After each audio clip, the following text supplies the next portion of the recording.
Hi all, welcome to yet another episode of Unfolding the Tech. I'm your host Vivek and I work at Google. So today in the show we are talking about a very interesting and upcoming topic of enterprise AI. Enterprise AI is not just a buzzword for press releases and innovation departments anymore. It is slated to become a crucial resource for the future progress of every department of every industry. So to talk about this topic, I have invited my fellow Googler, Vinod, from the Enterprise AI product team. He's the head of product for Google Cloud's language and vision products that includes natural language processing, image recognition, translation, and recently launched product suite for document processing. So a lot of great content ahead. Stay tuned.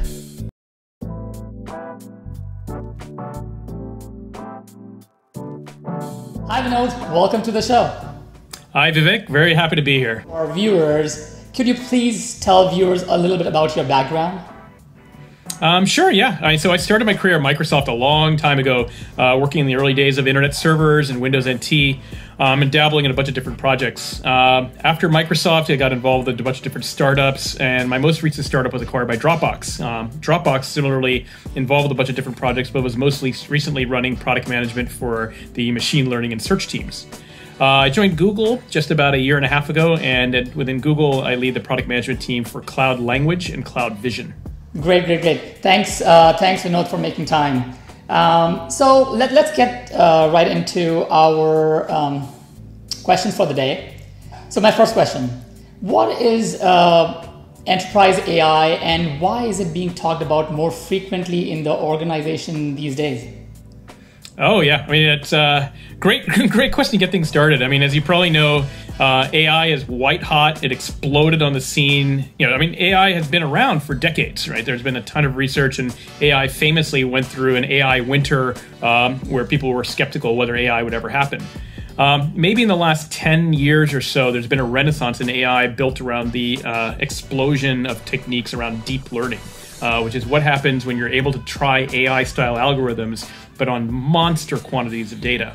And so there's kind of these two things that happened at almost the same time, right? The first was there are these massive data sets that were now available, and you had all the cloud computing resources available to run computations on them.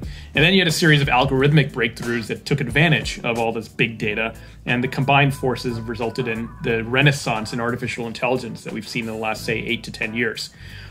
Within that renaissance, of course, we've seen a lot of progress on what used to be really, really difficult computer science problems. Like it literally was an almost unsolvable problem, or a problem where you'd maybe see 1 or 2 or 3% incremental improvement over things like image categorization or image search. And suddenly, with the emergence of deep learning techniques, you see double-digit gains. Double-digit gains where things literally go from being kind of a scientific curiosity to being a real practical, applicable solution to large classes of problems. So I mentioned like image analysis or image classification is one of these areas where we see these big leaps. Translation is another one of these areas where we've seen suddenly huge leaps in capability as a result of AI. And so I think it's very natural when you see these really big leaps in a realm of computer science that immediately many domains, and specifically enterprise applications, become interested in, well, how does this apply to me? How do I take advantage of all this power that's suddenly been unlocked and use it to improve my own business? Absolutely. I completely agree. I'm talking to multiple organizations on a daily basis, and everybody is talking about AI these days, and not just about a use case, how to kind of incorporate AI across their tech landscape to solve business problems. So absolutely. So in your perspective, what's the biggest opportunity for the organization these days in the area of enterprise AI? Oh, sure. There's several. The one that's nearest and dearest to my heart, and the one that I spend maybe the majority of my time thinking about inside of Google, is the vast reams of unstructured data that enterprises sit on. There are different estimates and different estimates out there, but something like 70 to 80% of all enterprise content sits in the form of unstructured content, ranging from a completely unstructured content like an email to documents to forms, to slightly structured things like tax filings if you're a financial institution and so on. And so that entire spectrum of content before AI was an incredibly manual piece of content to process, or was content that many of the enterprises just didn't consider worthwhile, right? It just wasn't worth the cost to try to bring that content in and find the proverbial needle in the haystack. With AI techniques, that entire category of content, right, and which is actually the majority of enterprise content, is now suddenly available to the enterprise to gain insights, drive business processes, and automate some of the largest and kind of oldest business processes in the books. Right. So, I know nearly all business processes begin, include, or end with the documents in some shape or form. And I think you're right that most of these companies are sitting on documents goldmine. You're right to say, like contracts, HR files, and when people are trying to look at it, they're probably just scratching the surface with the mammoth of the data that they're looking into. And without these techniques that you just talked about, how can they actually fathom the idea of finding something from the entire data set? Absolutely. So, is enterprise AI focused in any specific industry, or is it more across industry? And what do you think are usually some of the use cases where people are using this? Yeah, I think we kind of hinted or touched on one of the ones that I consider one of the biggest ones, which is any document-intensive task and the industries that you typically associate with document-intensive business processes are the ones you named, right? It's banking and financial services, where literally every single document has dollars writing on it and an unbelievable amount of assets and an unbelievable amount of liabilities associated with correct processing of a document. We see similar, high stakes documentation or high stakes processes in things like healthcare, legal, in public sector is a very rapidly emerging one as well. And so I think these will be kind of the bleeding edge of enterprise unstructured data processing. And the reason is because so much of their content is unstructured, so much of their content comes from multiple other systems, right? If you think about all the different types of documentation you have to produce to apply for a mortgage, for example. And finally, because the direct dollar value of those processes is so tremendous, you have a very high impetus to go off and explore and adopt AI processes first. Right, so I know you touched upon it a little. Can you tell about what are the common use cases which you are seeing primarily using these tech these days? Sure. The simple one, I think the one that gets people started is usually all forms of document classification and document extraction. If we go back to the mortgage case, for example, after you've applied for a mortgage, there's a 300-page document that's just a giant concatenated mess of every piece of content you provided your loan officer and everything the loan officer acquired from all the other channels they use to validate your employer, validate your tax documents, validate your ID, and so on. That entire mess of documents, right? That entire mess of documents has to be taken and handed over to, say, 3 to 5 different other parties over the life cycle of that loan, and often many of them before you even get funded for the loan. And so there's 3 or 5 different parties who have to interpret the meaning and validate the meaning. It's not enough to just say, hey, the loan officer said, this is Bob Smith and he makes $100,000. It has to be, this is Bob Smith, he made $100,000. Here's the documentation I have that supports the assertion that he makes $100,000. And here's 2 or 3 levels of validation of that data, right? His tax forms, his pay stubs, his W-2s, and so on.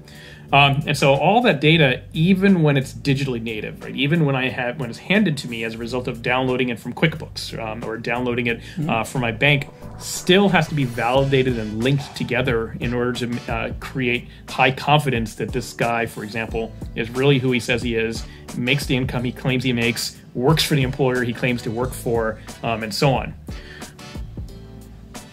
Got it. So what are common techniques that are being used to make this data useful for customers, and how difficult is that to implement it?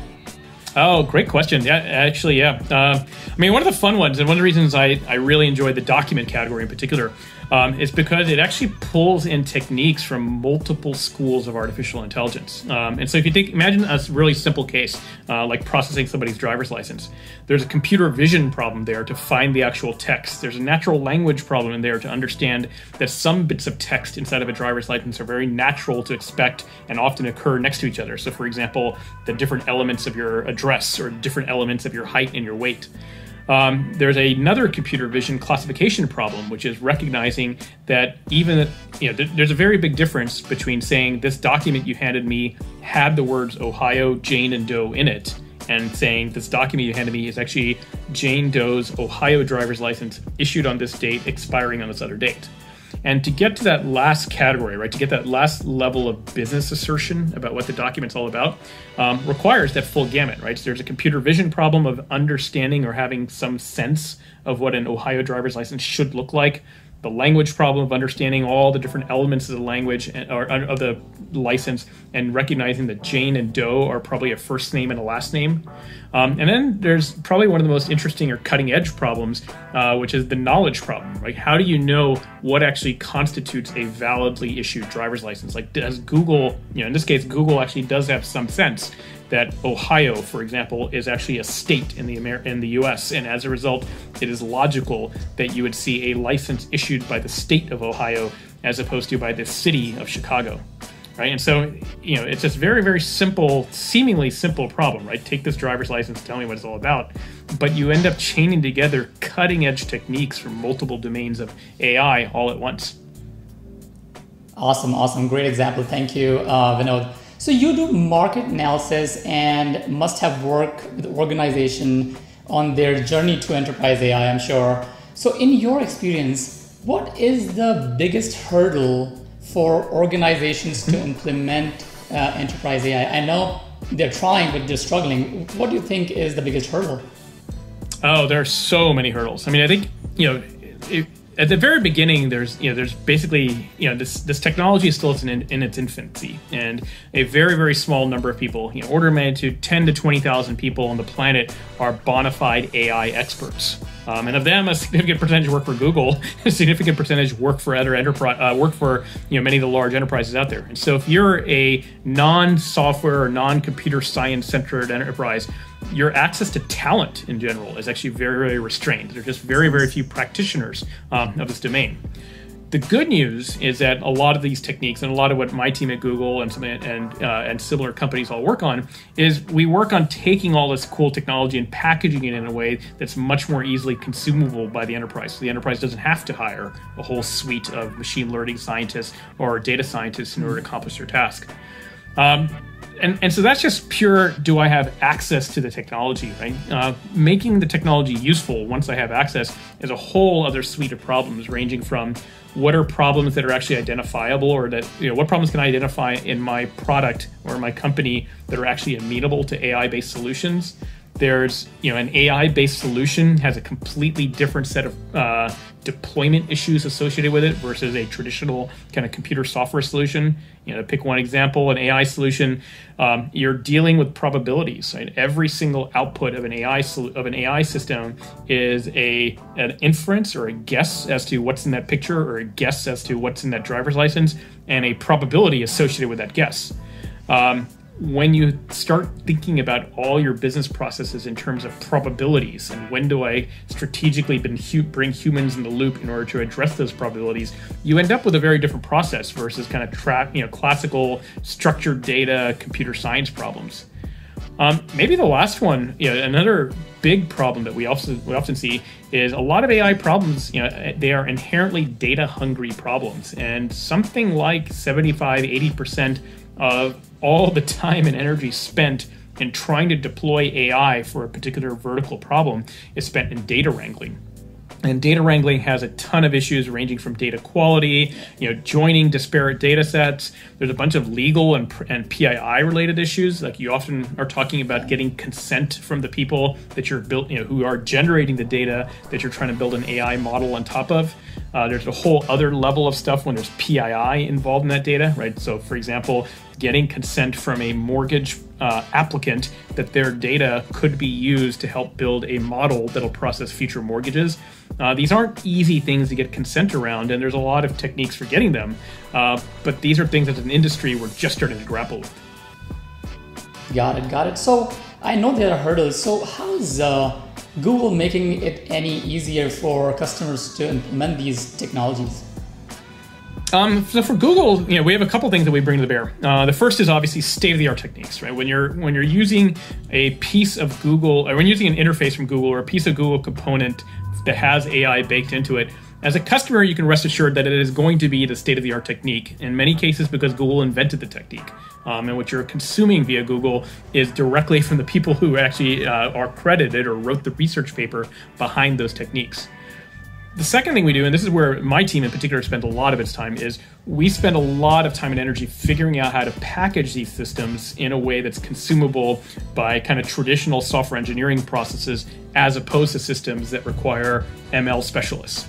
And so what I mean by that is, if you imagine the driver's license case, even though there's a ton of complexity under the hood, ranging from computer vision all the way up to knowledge, what the enterprise or what the software engineer at the enterprise ultimately sees is basically a straightforward HTTP REST interface, right? I post a PDF to the interface, and what the interface is giving me back is a JSON that has Google's best guess at what that object was and all of our confidence scores associated with it, links to everything we know about what the Ohio driver's license should contain, and so on.